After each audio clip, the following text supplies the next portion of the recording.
Hey, welcome to this lesson where we're going to be going over the secondary forms of the head.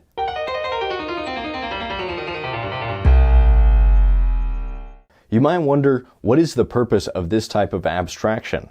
Good question. As I've mentioned before, it's best to move from the most simple and then add complexity as we progress through the sculpture. Jumping ahead to details or textures before we've built a solid foundation is a great way to make a terrible sculpture. But building an accurate foundation is easier said than done. Let's begin by talking about planes. No, not airplanes. These planes.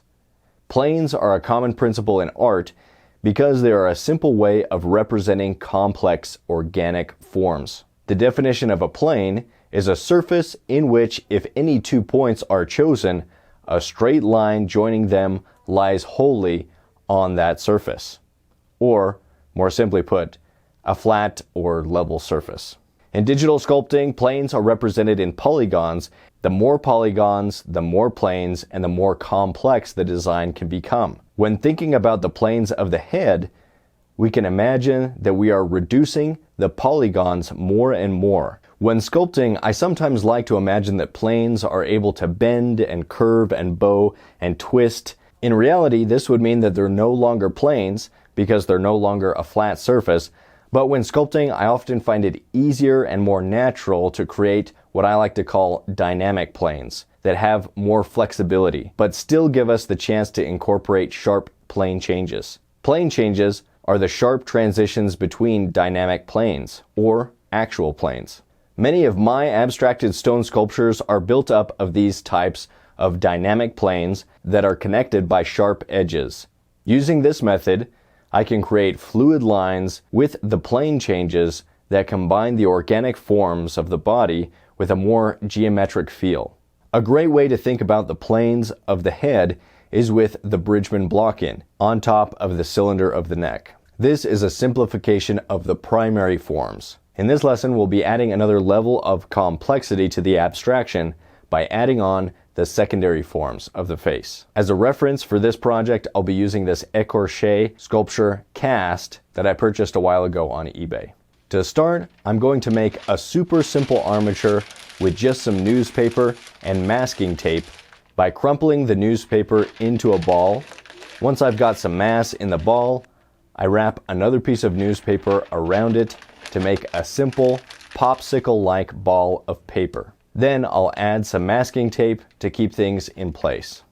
Then I'll take some warm Chavant NSP medium clay and start to add the clay to the paper armature by smashing out some pancakes and adding them to the surface. The softer the clay during this beginning stage, the easier it is to add clay quickly to build up the forms.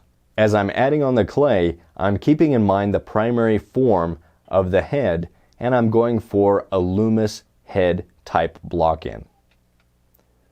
I'll add some tape to the neck and then make a simple cylinder, adding clay onto the paper armature.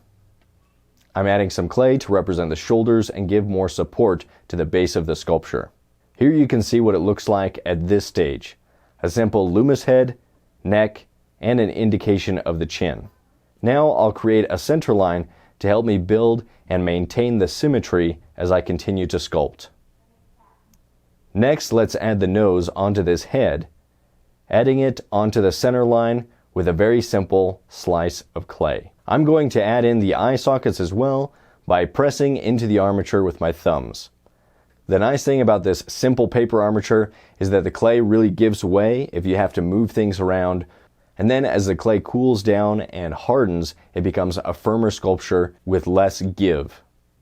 Let's take some time to clean up the forms by adding warm clay onto the surface and then spreading it out. I'm starting to think about where the plane changes will take place as I work around the head. You can look at the head from the back and from above to try to get a clear picture of what the high points are and if the shape of the head looks good from those angles. Remember to check and recheck the symmetry and try to build the head evenly on both sides of the center line. Add in some clay for the cheekbones and continue to build out the forms working around the sculpture. Here you can see on one side the cheekbone is more horizontal and on the other side I represented more of the plane change from the front plane to the side plane of the face. These asymmetrical tests can help you decide which way of representing the features feels and looks better, and then you can build the symmetry back by matching the sides. Don't forget to redraw the center line and guidelines often. Now I'll clean up the profile of the face a bit. Let's come over to the side of the face, and I like to clean up the surface a bit by dragging my finger or thumb across the sculpture. Every once in a while, I'll align the sculpture with the reference to make sure that the proportions look good, especially from the side profile view. If the reference is smaller than your sculpture, you can hold the reference in front and close one eye to get a better look at the outline. Let's add a bit more of an angle to the eye sockets so we really get that downward tilt for those orbits of the skull. Now I can clean up the other cheek and jawline and try to match one side to the other. Add some width to the nose and redraw the center line. Let's make sure that there's enough mass on the back of the head.